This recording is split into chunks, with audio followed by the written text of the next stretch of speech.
আল্লাহ তাআলা বলেন যে আলা লাহুল খালকুল আমরু, জমিন আল্লাহ তাআলার, হুকুম চলবে আল্লাহ তাআলার। কিন্তু আমরা চাই যে না, আমাদের এই মানব রচিত আইন দ্বারা আমাদের দেশটা পরিচালিত হোক এবং সারা বিশ্ব পরিচালিত হোক। এটা কি কুফরি মতবাদ না?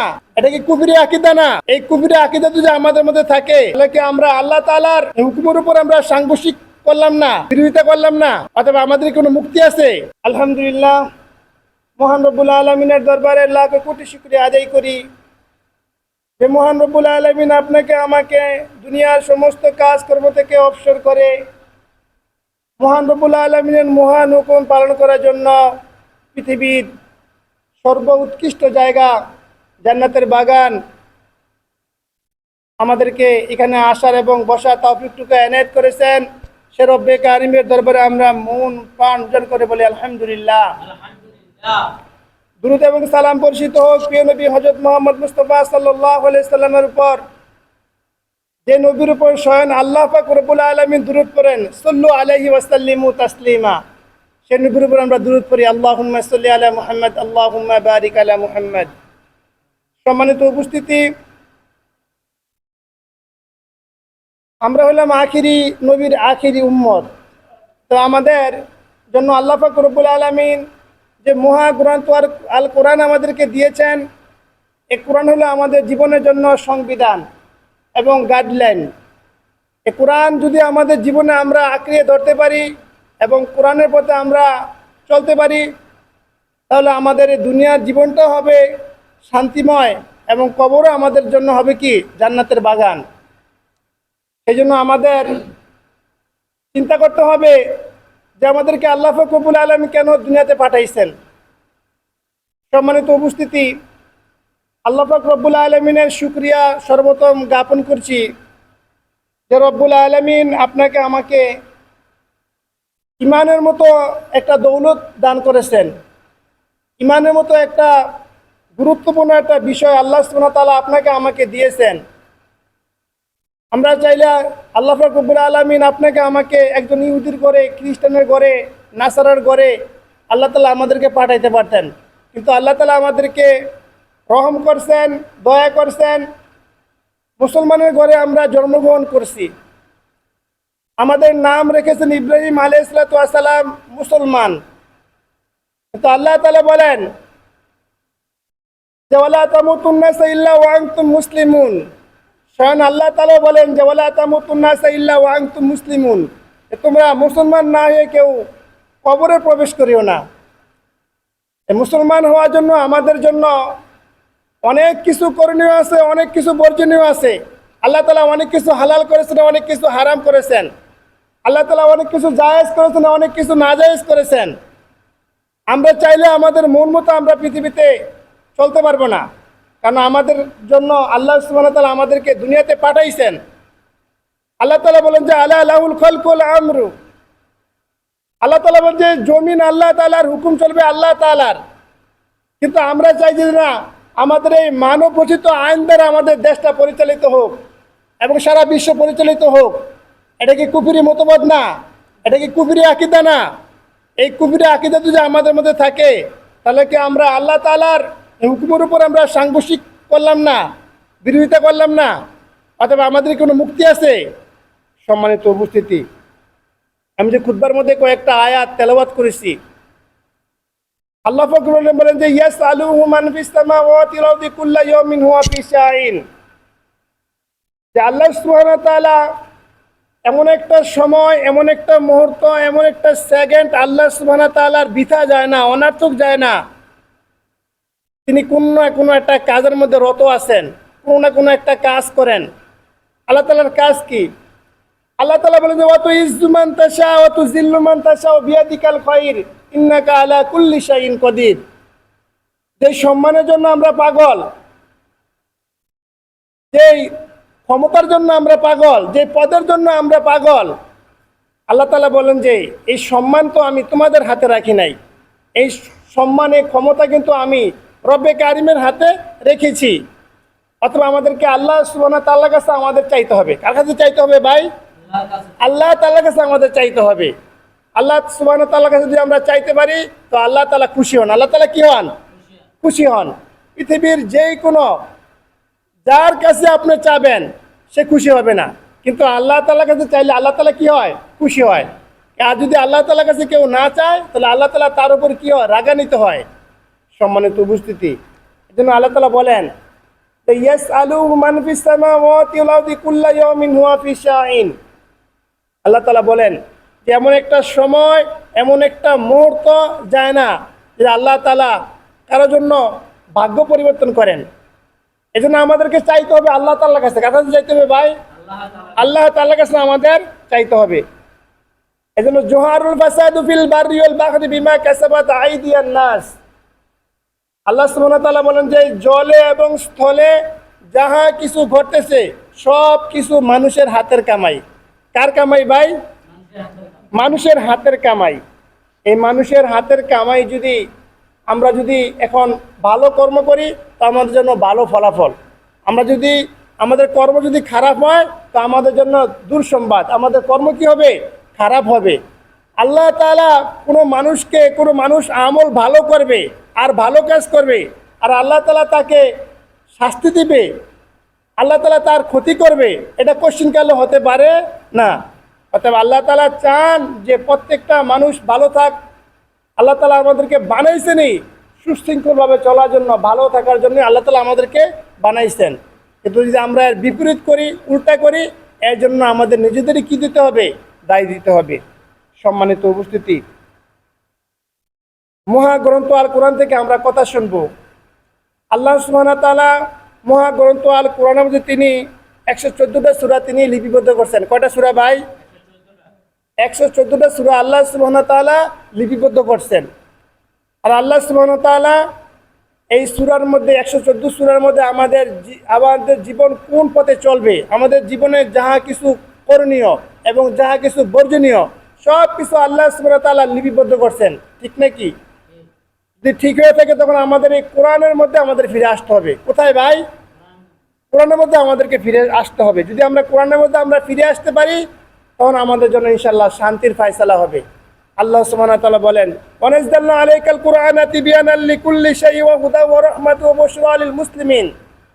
ওয়ানাজ্জালনা আলাইকাল কুরআনা তিবয়ানাল লিকুল্লি শাইইন, আমি তোমাদেরকে এমন একটা কোরআন দিয়েছি তিবয়ানাল লিকুল্লি শাইইন, এটা এমন কোনো বিষয় না যেটার সমাধান এই কোরআন করতে পারে না।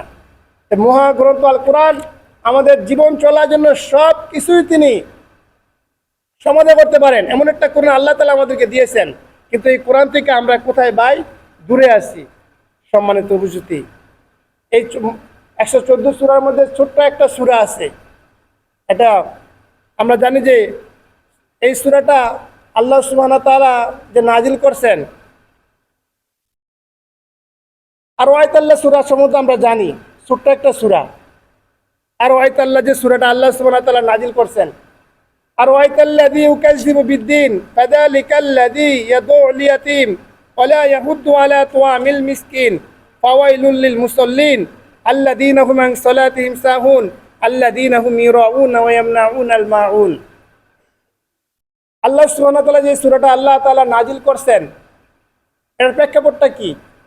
আল্লাহ তাআলা এটা এই জন্য নাজিল করছেন, তৎকালীন সময় যারা বড় বড় লিডার ছিলেন, বড় বড় নেতা ছিলেন, যাদের কথার মাধ্যমে, যাদের হুকুমের মাধ্যমে সারা দেশের মানুষ একসাথে হইতো আবার বিচ্ছিন্ন হইতো, এমন একজন নেতা ছিলেন, তার নাম হলো আবু জাহেল। তার নাম হলো কি ভাই?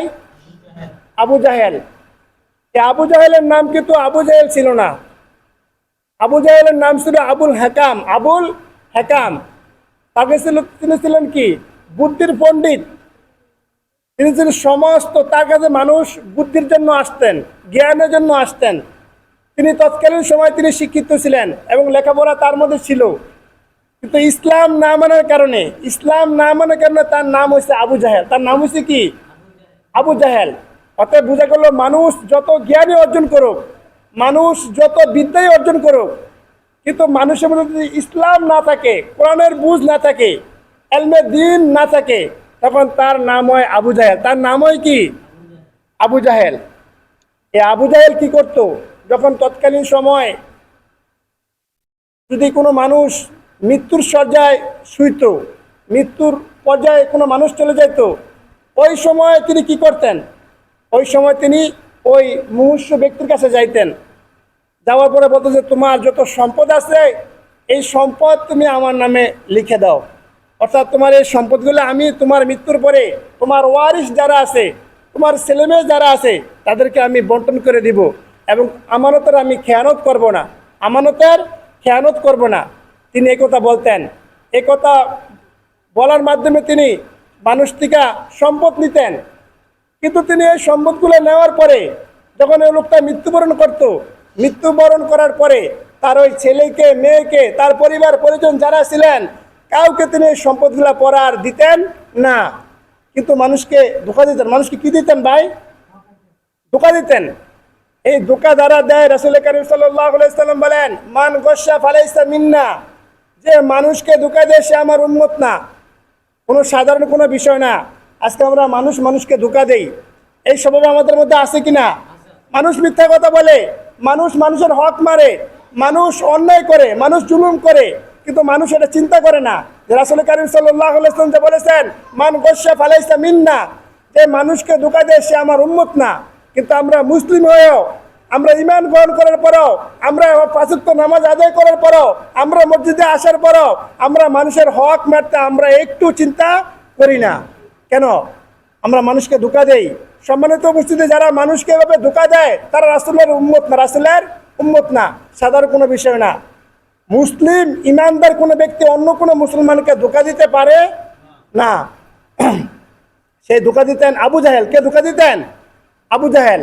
যেমন সারা জীবন তিনি মানুষকে ধোঁকা দিয়েছেন, রাসূলকে কষ্ট দিয়েছেন, মানুষের উপর ইসলাম রুলার চালাইছেন, মানুষকে নির্যাতিত করছেন, নিপীড়িত করছেন, নিষ্পেষিত করেছেন।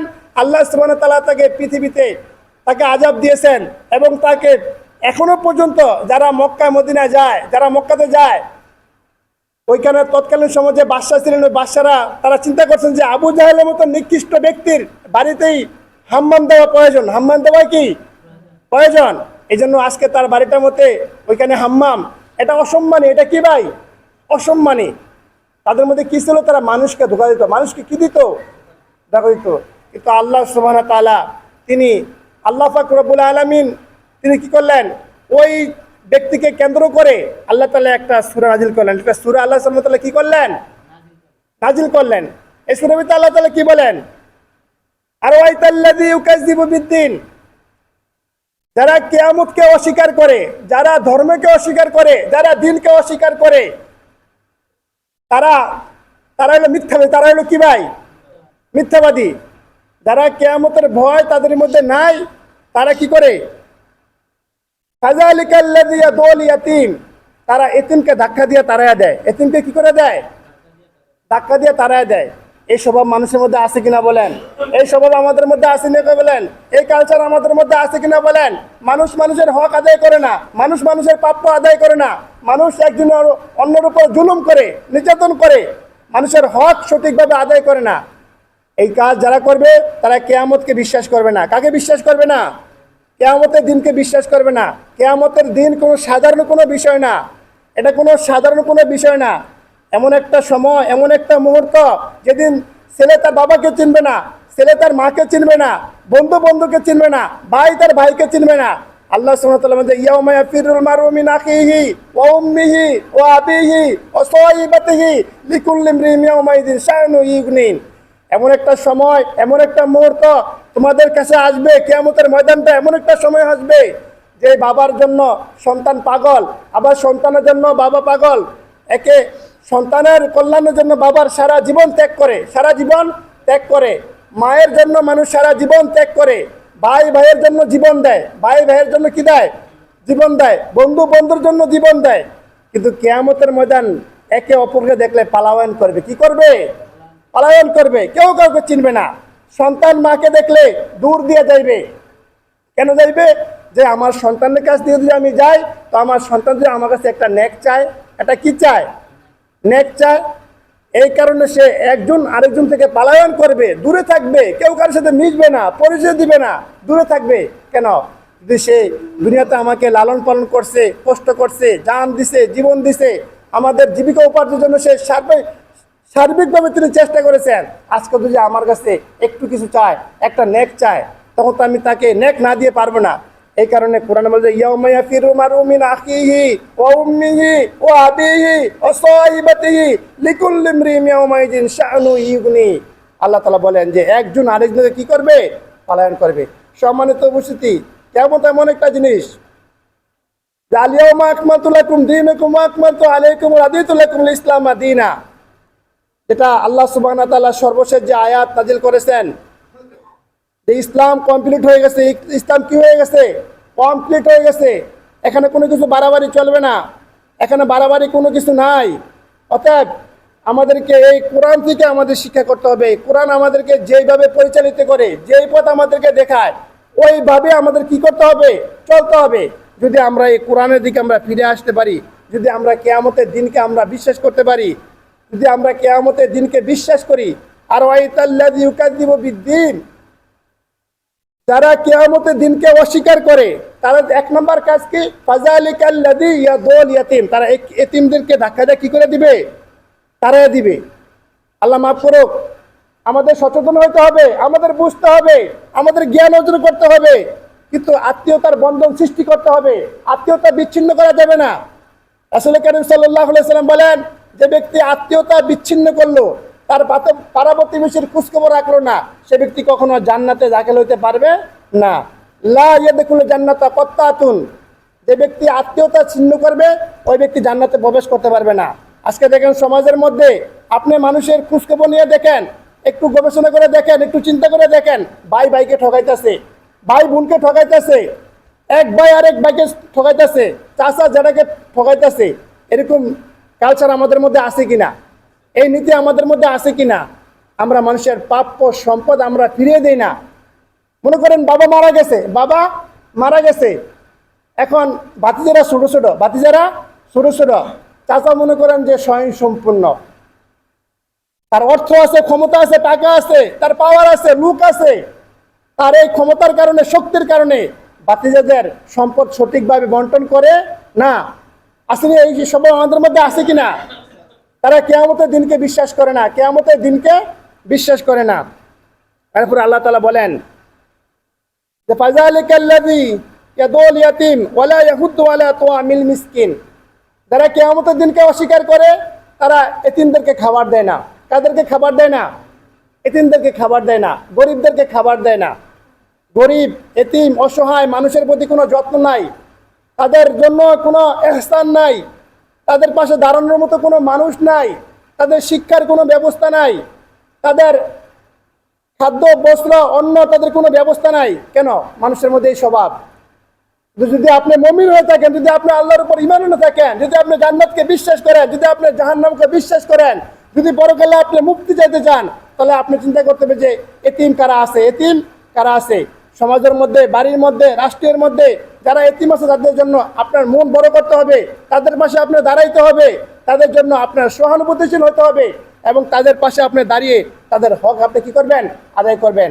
এই জন্য আল্লাহ তাআলা বলেন যে ওয়ালা ইয়াহুদ্দু আলা তুআমিল মিসকিন, তারা এতিমের হক আদায় করে না, এতিমের হক আদায় করে না, এতিমদেরকে খাবার দেয় না।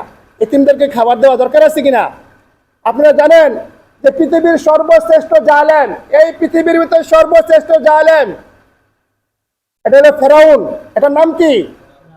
ফেরাউন। এই ফেরাউনকে মুসা আলাইহিস সালাম বলেন যে মুসা আলাইহিস সালাম আল্লাহ সুবহানাহু ওয়া তাআলাকে বলেন যে আল্লাহ, ফেরাউন এত অন্যায় করে, এত জুলুম করে, এত নির্যাতিত করে, এত মানুষকে খুন করে, মানুষকে হত্যা করে, সেই ফেরাউনকে আপনি কেন আযাব দেন না? কেন আপনি আযাব দেন না? তখন আল্লাহ তাআলা বলেন যে ফেরাউনকে আমি আযাব দেই না। ফেরাউনের মধ্যে 4টা গুণ আছে। কয়টা গুণ আছে? 4টা গুণ আছে। এই 4টা গুণ থাকার কারণে আমি ফেরাউনকে আযাব দিতে আমি একটু চিন্তা করি। এই 4টা গুণের মধ্যে 1 নম্বর গুণটা কি? যে মুসা, তোমার গায়ে যেমন একটা সুন্দর একটা জুব্বা আছে, তোমার গায়ে যেমন একটা টুপি আছে, তোমার মাথায় যেমন একটা পাগড়ি আছে, এবং তোমার যেমন দাড়ি আছে, কিন্তু সেম ফেরাউনের এরকম আছে। ফেরাউনের কি? এই টুপি থাকার কারণে, জুব্বা থাকার কারণে, দাড়ি থাকার কারণে আমি ফেরাউনকে কি দেই না? আযাব দেই না। এরপরে বললেন যে ফেরাউনকে 1 নম্বর। 2 নম্বর, আপনি ফেরাউনকে এত বড় অন্যায় করার পর আপনি কেন আযাব দেন না? যে ফেরাউনের বাড়ির পাশে বিশাল বড় একটা এতিমখানা আছে। এটা কি আছে? একটা এতিমখানা আছে। এই এতিমখানার মধ্যে আমি দৈনিক ফেরাউন এলাকার যত এতিম আছে তাদেরকে খাবার দেয়। তাদেরকে কি দেয়? স্পষ্ট হাদিসের কথা, স্পষ্ট হাদিসের কথা, সহি হাদিসের কথা, যে ফেরাউনকে কেন আযাব দেন না? তার পাশে, তার বাড়ির পাশে একটা এতিমখানা আছে, তিনি কন্টিনিউ তিনি এতিমকে খাবার দেন। এতিমকে কি দেন? খাবার দেন। এতিমকে খাবার দেওয়ার কারণে তার সহজে আযাব আসে না। এরপরে বলেন যে ফেরাউন এই কুখ্যাত জালেম এত বড় অন্যায় করার পরেও আপনি তাকে কেন আযাব দেন না? হচ্ছে ফেরাউনের একটা বৃদ্ধ মা আছে। ফেরাউনের কি আছে? একটা বৃদ্ধ মা আছে। এই বৃদ্ধ মাকে সে দৈনিক, সে যত বড় অন্যায় করে, যত বড় জুলুমি করে, সারা দুনিয়ার মধ্যে তিনি জুলুম করে, অন্যায় করে, ব্যভিচার করে, মানুষকে গুণ করে, হত্যা করে, নির্যাতিত করে, কিন্তু দিন শেষে তিনি তার মায়ের কাছে আসেন। কার কাছে আসেন? মায়ের কাছে আসেন। এই মায়ের কাছে আসার পরে মা ছিল বৃদ্ধ, মা খাবার খেতে পারতো না, মাকে গোসল করান, মার কাপড় চোপড় দিয়ে দেন, মাকে সেবা করেন। আল্লাহ সুবহানাহু ওয়া তাআলা বলেন যে তার মাকে সেবা করার কারণে, তার মাকে সেবা করার কারণে আমি তাকে আযাব দেই না। এরপরে 4 নম্বর, যে তারা আমি ওই কারণে আযাব দেই না। কোন কারণে? এটা যে ফেরাউন সারা দিন অন্যায় করে, আনা রাব্বুকুমুল আলা বলে সারা দিন তিনি মানুষের উপর জুলুম করে, মানুষকে গুণ করে, খুন করে, হত্যা করে, কিন্তু তিনি দিন শেষে যখন রাত্র হয়, সমস্ত মানুষ যখন নিদ্রায় শুয়ে যায়, সমস্ত মানুষ যখন ঘুমের মধ্যে থাকে, তখন তিনি আমার কাছে দাঁড়ায়। তিনি তখন কার কাছে দাঁড়ায়? আমার কাছে দাঁড়ায়। তিনি দাঁড়ায় বলে যে আল্লাহ, আমি তো জানি যে আপনি রব, কিন্তু মানুষ যদি আমাকে রব বলে আমার কাছে ভালো লাগে। আমার কাছে কি লাগে? ভালো লাগে। অথবা আমি আখেরাত চাই না। আমি কি চাই না? আমি আখেরাত চাই না, আমি চাই দুনিয়া। আমি কি চাই? দুনিয়া চাই। অথবা আপনি আমাকে দুনিয়া দেন, আপনি আমাকে আখেরাত দিবেন না। তখন তিনি যখন এই রাত্রেবেলা উঠেন, আল্লাহ তাআলার কাছে প্রার্থনা করেন, আর তিনি যখন দুনিয়া চেয়ে নিছেন, তখন আল্লাহ তাআলা যে আমি এই 4টা কারণে ফেরাউনকে আমি কি দেই না? ফেরাউনকে আমি আযাব দেই না। সম্মানিত বুঝতে পারছেন? অতএব বুঝা গেল যে অনেক ভালো কাজ, অনেক মানুষ অন্যায় করার পরে, জুলুম করার পরে, এরপর যদি মানুষ ইস্তেগফার করে বা মনে করেন যে কিছু ভালো কাজ করার পরে, আল্লাহ তাআলা তার জন্য আযাব নির্ধারিত করেন না। সম্মানিত উপস্থিতি, অতএব যারা এই মহল্লার মধ্যে, যারা এই গ্রামের মধ্যে, যারা এই আশেপাশে, যারা এতিম আছে, যারা অসহায় আছে, যারা একেবারে জীর্ণশীর্ণ অবস্থা, তাদের পাশে দাঁড়ানোর জন্য আল্লাহ তাআলা আমাদেরকে বলেছেন। আল্লাহ তাআলা আমাদের কি করছেন? বলেছেন। অতএব তাদের উপর জুলুম করবেন না। এটা আল্লাহ তাআলারই কথা। তারপরে আল্লাহ তাআলা বলতেছেন, ওয়ালা ইয়াহুদ্দু আলা তুআমিল মিসকিন ফাওয়াইলুল লিল মুসাল্লিন। যারা নামাজ আদায় করে, যারা কি আদায় করে ভাই? যারা নামাজ আদায় করে, যেই সমস্ত মানুষ নামাজের মধ্যে অলসতা করে, তারা কিয়ামতের দিনকে অস্বীকার করে, তারা কিয়ামতের দিনকে বিশ্বাস করে না। যারা নামাজের মধ্যে কি করে ভাই? অলসতা করে, নামাজের মধ্যে উদাসীন থাকে। অনেক মুসল্লিরা আছে, ফজর পড়লে জুবর পড়ে না, জুবর পড়লে আসর পড়ে না, আসর পড়লে মাগরিব পড়ে না, একক তো আসলে আরেকক তো আসে না। এই স্বভাব যাদের মধ্যে আছে, তারা আল্লাহর ধর্ম নিয়ে, আল্লাহর দিন নিয়ে তারা ঠাট্টা করে। তারা কি করে? ঠাট্টা করে। তারা নিজের বড় মনে করে। তারা মনে করে যে আমরা দৈনিক একক তো নামাজ আদায় করলে আমাদের জন্য যথেষ্ট। কিন্তু আল্লাহ তাআলা বলেন, আর ওয়াইতাল্লাযী ইউকাযযিবু বিদ্দিন, যারা কিয়ামতের দিনকে অস্বীকার করে, তারা নামাজের মধ্যে তারা থাকে উদাসীন, অলসতা।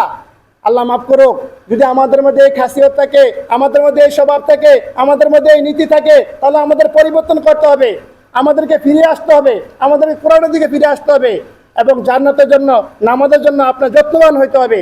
যদি আপনি এই স্বভাব আপনার মধ্যে থাকে, আপনি নামাজ আদায় করেন না, তাহলে আপনি বলতে পারেন যে আপনি ইমানদার, কিন্তু আপনার ইমান এটা কাজ হবে না। ইমান কোনো কি হবে না? কাজ হবে না। আল্লাহর কোরআনের কথা, আল্লাহর কোরআনের কথা। অতএব নামাজের গুরুত্ব দিতে হবে। আর নামাজ যারা পড়ে, এরপরে যে আল্লাহ তাআলা বলেন যে ফাওয়াইলুল লিল মুসাল্লিন, যে অনেক নামাজি আছে, নামাজ যদিও মসজিদে আসে, কিন্তু নামাজের কোনো সৌন্দর্য নাই, নামাজের কোনো সৌন্দর্য নাই। নামাজের রুকু হলে সেজদা হয় না, সেজদা হলে রুকু হয় না, নামাজের সৌন্দর্য নাই, দোয়া দুরূদ ঠিক নাই, সূরা করার ঠিক নাই, নামাজের মধ্যে হেলে ডুলে, নামাজের মধ্যে এদিক ওদিক তাকায়। আল্লাহ কোরআনের কথা, নামাজের মধ্যে এই ব্যক্তি উদাসীন থাকে। তো নামাজ কিভাবে আমাদেরকে পড়তে হবে? নামাজ বলেছে এমনভাবে নামাজ আদায় করতে হবে যেন আমি ফুলসিরাতের উপর দাঁড়াইছি। কোথায়? ফুলসিরাতের নাম শুনছেন না? 30,000 বছরের ফুলসিরাত, হীরার চাইতে ধার, চুলের চাইতে চিকন, নাম শুনছেন? জান্নাত এবং জাহান্নামের মাঝখানে যে একটা ফুল ছড়াতে হবে। আপনি যখন নামাজে দাঁড়াইবেন আপনি চিন্তা করবেন যে আমি এখন ফুলসরাতের উপর দাঁড়াইছি। আপনি যখন নামাজে দাঁড়াইবেন তখন চিন্তা করবেন যে আমার জীবনে এটা শেষ নামাজ, আমার জীবনে এটা শেষ নামাজ। এখন যদি আপনার মধ্যে এই পরিকল্পনা থাকে যে আমার জীবনে এটা শেষ নামাজ এবং আমি ফুলসরাতের উপর দাঁড়াইছি এবং ডানে আমার জান্নাত বামে আমার জাহান্নাম, এই নামাজ শেষ করার পরেই আজরাইল আসসালাম আমার রূহ কবজ করবে, বলেন আপনার জীবনের সর্বশেষ নামাজ কেমন হবে? বলেন কেমন হবে?